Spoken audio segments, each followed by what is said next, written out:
From the Illinois State Capitol Rotunda, Capitol Bureau Chief Mark Maxwell is asking the tough questions. This is Capitol Connection. Welcome to Capitol Connection. I'm Mark Maxwell reporting from the Illinois State House on this Sunday, March 22nd. All of our guests this week will join us remotely, not in person, as we too continue to try to slow the spread of the coronavirus outbreak, the COVID-19 pandemic that has seized the world's economies and sent the markets tumbling. Also has healthcare professionals and public health officials looking for ways to treat patients, find spaces in hospitals to test enough people so we can grapple with and get our arms around just how big the health problem is before we also set our sights on the economic ripple effects and the impact to so many people individually. We're going to start this week by taking a look back at some of the different steps Illinois has taken, our state government, to protect its people. Some of those measures controversial, many of them uncomfortable.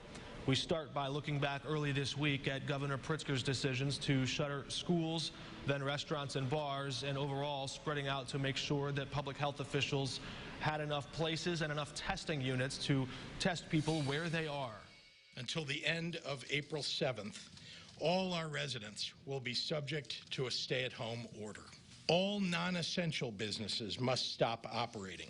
Governor J.B. Pritzker issued this executive order Friday afternoon. It lists prohibited activities, bans groups of 10 people or more from meeting outside of a private residence, and takes effect Saturday at 5 p.m. Chicago Mayor Lori Lightfoot. This is not a lockdown or martial law. Elected officials debunked false rumors of the National Guard enforcing the order to stay at home. The few dozen guardsmen that have been deployed are working on medical projects. But people who refuse to comply with the order could still face consequences from local police. I've instructed law enforcement to monitor for violations and take action when necessary, but that is not an option that anyone prefers. Dr. Emily Landon is the lead epidemiologist at the University of Chicago, one of several medical experts advising the governor on what's at stake in a global pandemic. And so it can be very confusing as to why schools are closed, restaurants are shuttered, and now the virus is taking what's left of our precious liberty. Dr. Landon said there is not much slack in the medical system now, with hospitals already near capacity and short on supplies. She laid out in stark terms what could happen if a surge of patients sick with the coronavirus flood the medical system. There won't be a hospital bed when my mother can't breathe very well, or when yours is coughing too much. Experts expect the number of known cases to continue to rise in the coming days as more tests are administered and more results returned. Until then, millions of people in Illinois live under a new normal, however anticlimactic it may seem now. Because it's really hard to feel like you're saving the world when you're watching Netflix from your couch. But if we do this right, nothing happens. Yeah. A successful shelter in place means that you're going to feel like it was all for nothing. And you'd be right. Because nothing means that nothing happened to your family. And that's what we're going for here. We turn now to a remote interview with Governor Pritzker's Chief of Staff, Ann Caprara, who joins us via the Zoom video conference, how we're meeting all of our guests in this time of social distancing. Thank you for joining us, Ann, during what I can only imagine must be a pretty wild time over there as you're sort of behind the scenes in a war room, if you will. Yeah, it's been a challenging few weeks, I would say, but I will say it's times like these where you really appreciate the people you work with, working for the governor, who's been a pretty steady hand throughout all of this. We started to see where this was headed probably about 3 weeks ago, and we're working to ramp up all of our activities, emergency management, IDPH, the Illinois Department of Public Health, to start tracking cases very early. And so the one thing that I am actually incredibly grateful for is the fact that we had a bit of a jump start on where we are right now in the sense that we knew this was coming and we started preparing for it as early as we could. Well, of course, the math just shows as cases grow exponentially, those early days become vitally important as that time starts to move on. But at the same time, I don't expect there was really much of a playbook just lying around the governor's office that you just pick up and dust off and start going through it. Some of this feels like it has to be the first time for everything here. Take us back to the first part. You mentioned 3 weeks ago you started to get the read on this. When was that aha moment? When did you know, okay, we've got to jump into action here? So, look, you've interviewed the governor, Mark. You know, he's kind of one of these guys who's up early in the morning. He's reading everything he can get his hands on. He's watching everything he can get his hands on. So I would say about 2.5 weeks ago, which frankly feels like a lifetime right now, you know, he was going into our staff meetings being like, we really have to be tracking this. Something feels like it's coming and we need to understand what it is. It was last Monday, really, where we started to see, okay, this is going to require a complete shift in our operations as a government and, frankly, as a governor's office.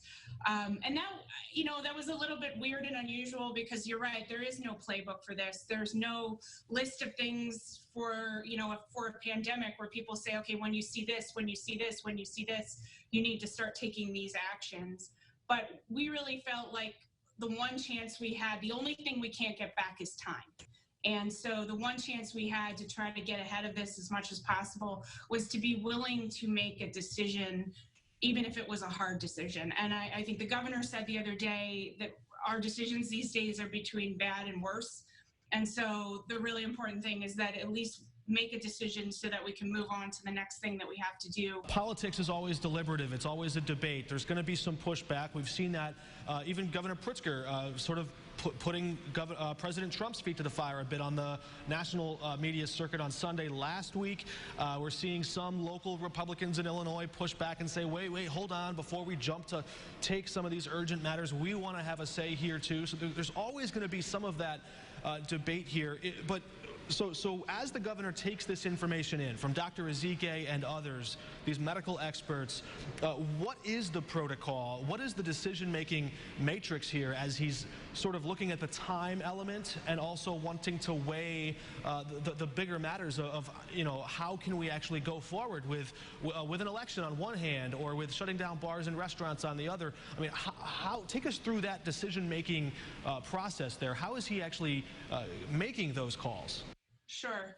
Well, I would start with science is at the top of our list.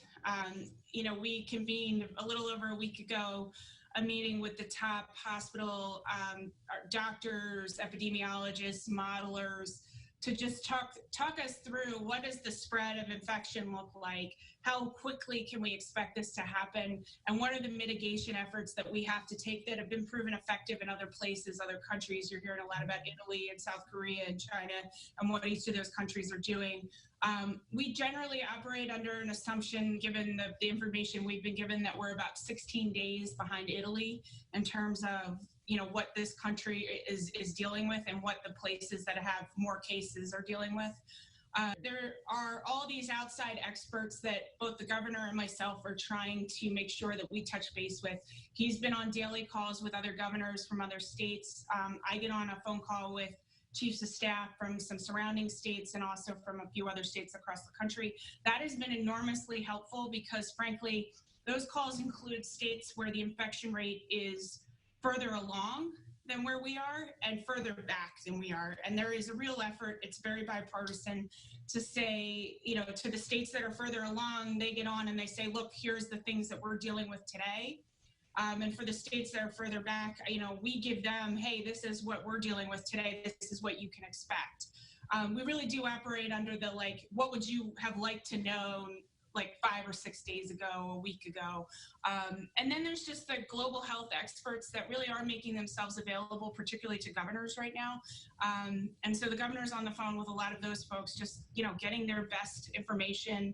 In these uncertain times, when the general order of things is certainly discombobulated a bit, and in the void of that regular structure that we all fall prone to, we are witnessing truly what is an unprecedented exercise of executive power here. How certain are you that the governor has a legal right and the authority to do all of this, or is it more just act now and do that court thing later? It is not act now and do that court thing later. I think you even saw the discussion over the elections the other day. We have a team of lawyers who sit here, and before we take any action, they walk through, do we think this is within our constitutional powers? Do they think this is within the governor's emergency powers? That is very important to us because look, we're weighing two things. We're weighing keeping people safe and healthy, but also our government and our democracy has to continue. It has to be robust. It is just in these times, it's most important in these times when things seem to be chaotic and difficult, that we, actually cling to the Constitution and the powers that are enumerated to the governor. A lot of the things that we've put out, and I think the governor has said this over and over again, we are asking Illinoisans to step up and make decisions for their own lives, their own businesses, their own communities about how to keep everybody safe. All right, and I know you've got a lot on your plate as you organize the governor's schedule and keep all of that going and sort of keeping people, all the soldiers at the front lines there, organizing everything. You've been very generous in your time and in your answers with us here today. Thanks for joining us, and stay well. Be safe. Thanks, Mark. You too. All right, we're back in just a moment with Senator Julie Morrison, the vice chair of the Senate Public Health Committee. And she also used to run a food pantry, how she's looking to revitalize her corner of the state and make sure that people have enough food to eat. We're back in a moment.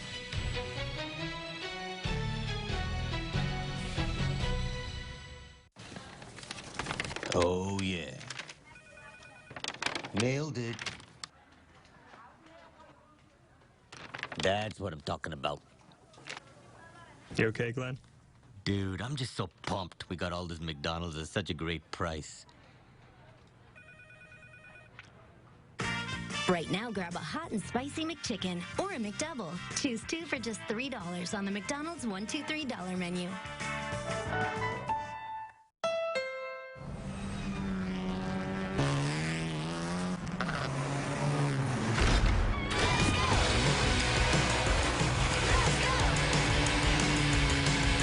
Everything in our garage is inspired by our racing spirit. Race in for a great deal on the Honda Civic Sedan. Only at the Honda Dream Garage Spring Event.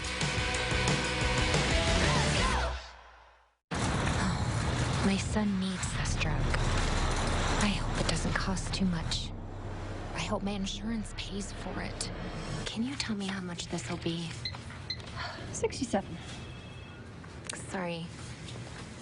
Wait, have you heard about GoodRx? GoodRx finds free coupons to help you save up to 80% on your prescriptions. How? I had no idea. GoodRx. Stop paying too much for your prescriptions. When we face adversity, we find a way through it. It's about taking care of each other. It's the small parts that make a big difference. At Chevy, we promise to do ours. We're offering Chevy owners complimentary OnStar Crisis Assist services and Wi-Fi data. If you need a new Chevy, interest-free financing for 84 months with deferred payments for 120 days on many of our most popular models. You may even shop online and take delivery at home. It's just our way of doing our part. What you're doing is not just hurting you. It's hurting everyone that loves you. It's impacting them in ways that you cannot imagine. Tobacco didn't just affect me, it affected my children. If you can't make up your mind to quit for yourself, do it for those who love you and who you love.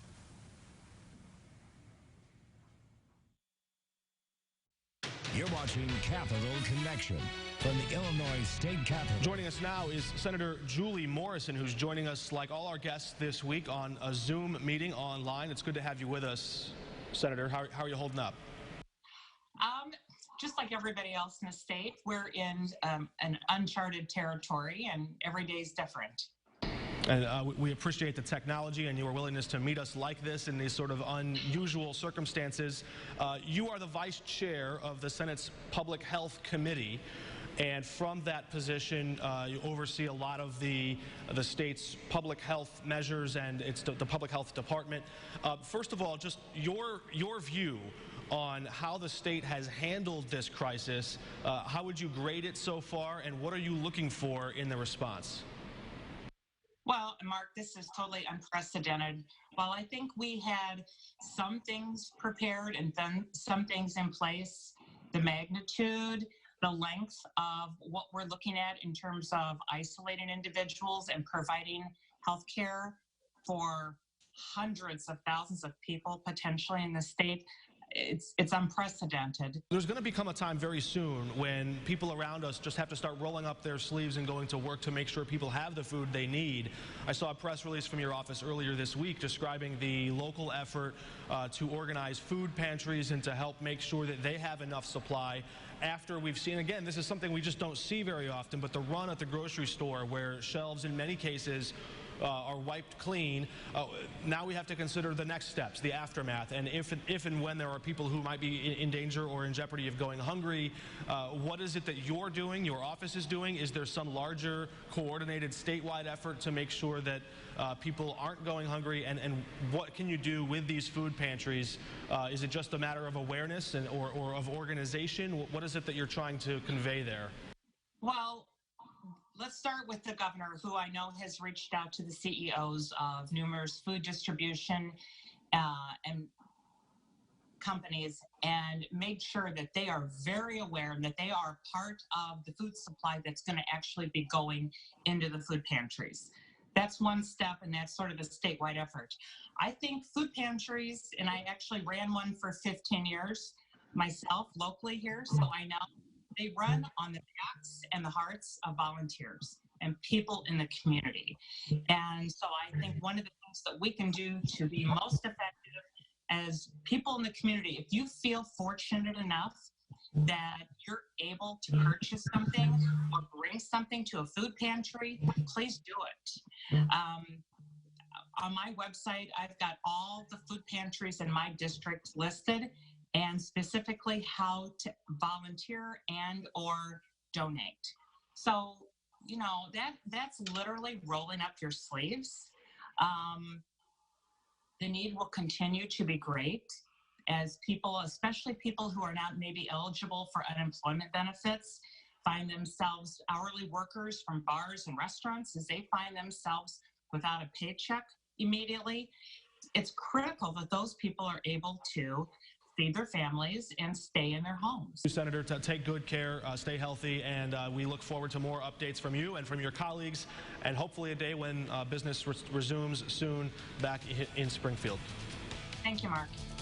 All right, we're back in just a moment with House Democrat Chris Welch to hear what he's doing from his neck of the woods as the state grapples with unemployment and what kind of urgent matters the legislature might address when they resume and return to session.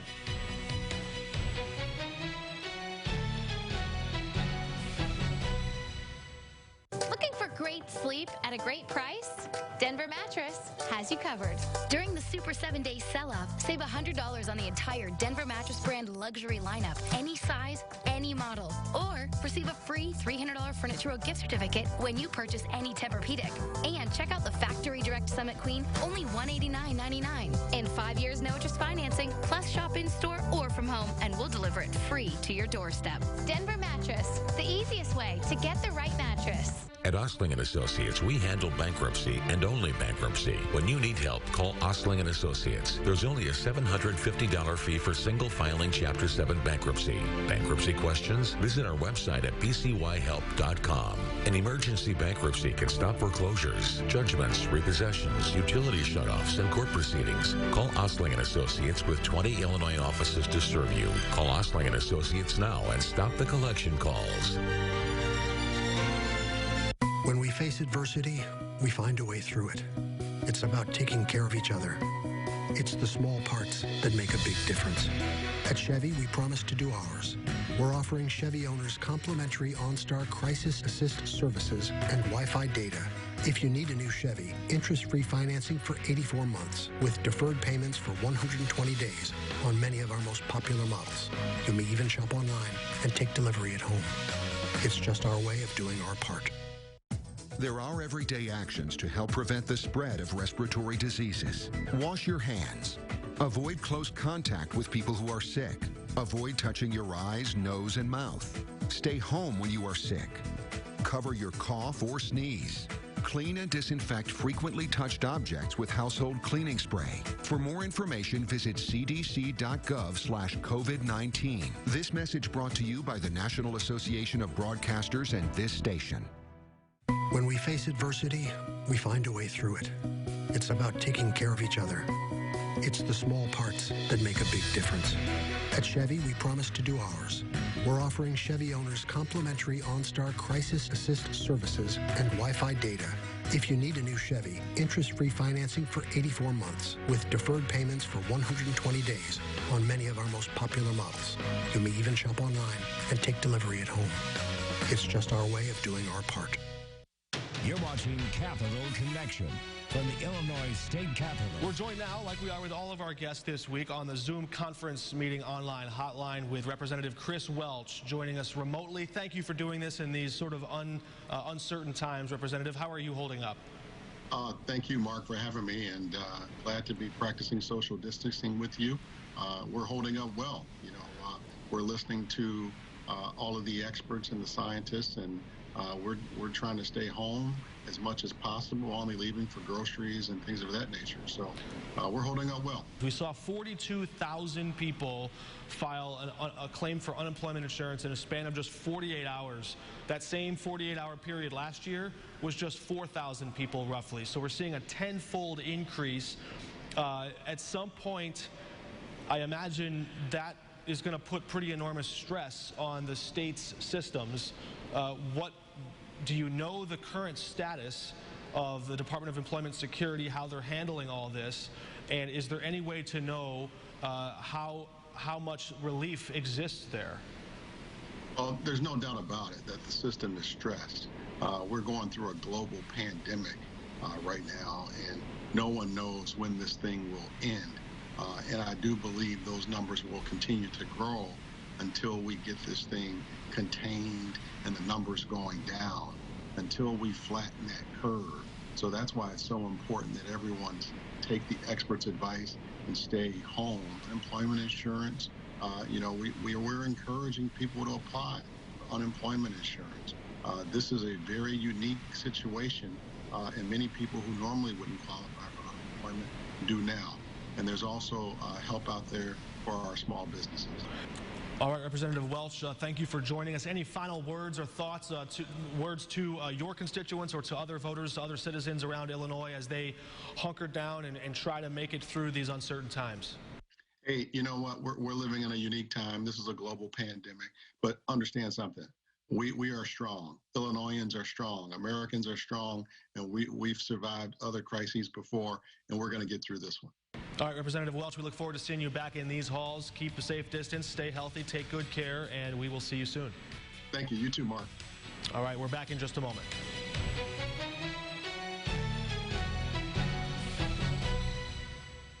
Classic Granite and Marble is the finest natural stone and quartz destination for builders, contractors, and renovators in Central Illinois. We have the most advanced stone cutting technology and resources available to take your project from concept to finished product right here on site. Our staff knows the industry inside and out and can help you make informed decisions every step of the way. Our commitment to quality and your satisfaction make Classic Granite and Marble the best choice. Hi, Linda. Looks like you've got a prescription to fill. Any idea how much that's going to cost in there? The exact same drug that's $10 at this pharmacy is $150 at this one. GoodRx finds prices and discount coupons on every prescription. Just input the drug name and instantly find savings at virtually every pharmacy in America. Next. What can I do for you? Here's my prescription, and I have a coupon from GoodRx. Nice price. Stop paying too much for your prescriptions with GoodRx.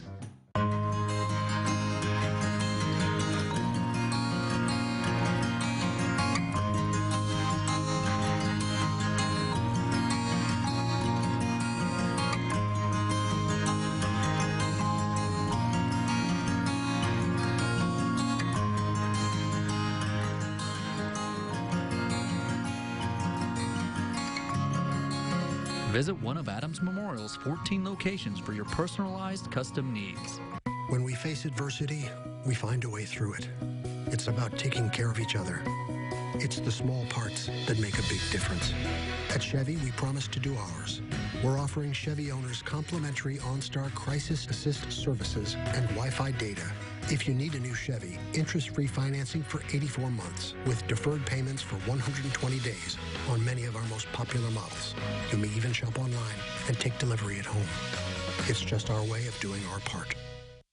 You're watching Capital Connection from the Illinois State Capitol.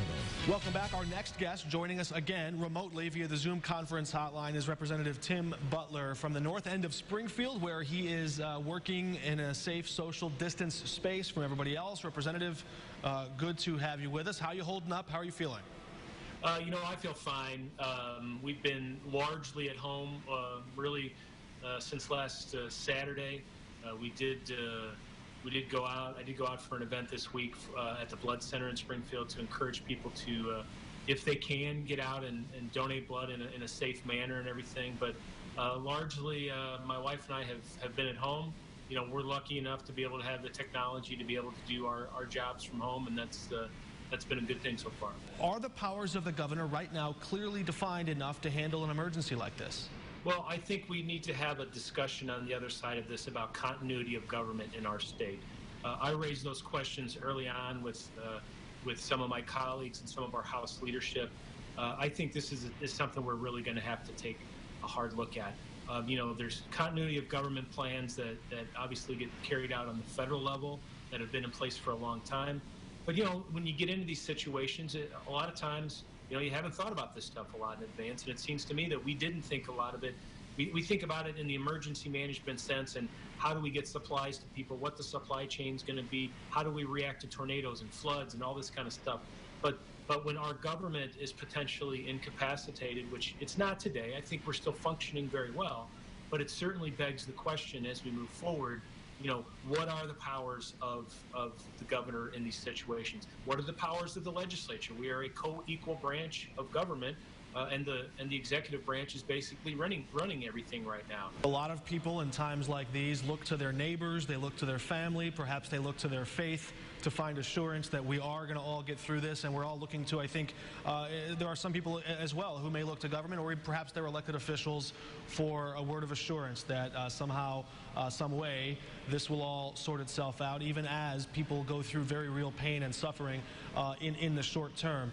What words might you have for people tuning into us today, people stuck at home in isolation and quarantine, or those who are just practicing the safe precautions? What would you tell a person watching our program today about just where we are as a state and as a people? You know, the United States is a resilient country. And you've seen that over the years for 240 plus years. What a great country this is. This state does a great job in these situations as well. These are nonpartisan issues. You see so many people stepping up forward. I give huge credit to our healthcare workers. You know, I had the opportunity to work at a hospital for several years, and there's nobody doing better work than our frontline staff at the hospitals. And we're going to get through this. It's going to be tough. We're going to get through this. But this is a resilient country, and we're an ingenious country, and we're going to come up with good ways to move us forward. And hopefully we're going to come out on the other side of this, and we're going to be better for it. Representative Butler, thank you for joining us, and stay well. Take care. You're welcome. That does it for us on a hectic week. Thank you for tuning in to Capital Connection. We hope to see you again at the same time next week. For now, for Capital Connection, I'm Mark Maxwell.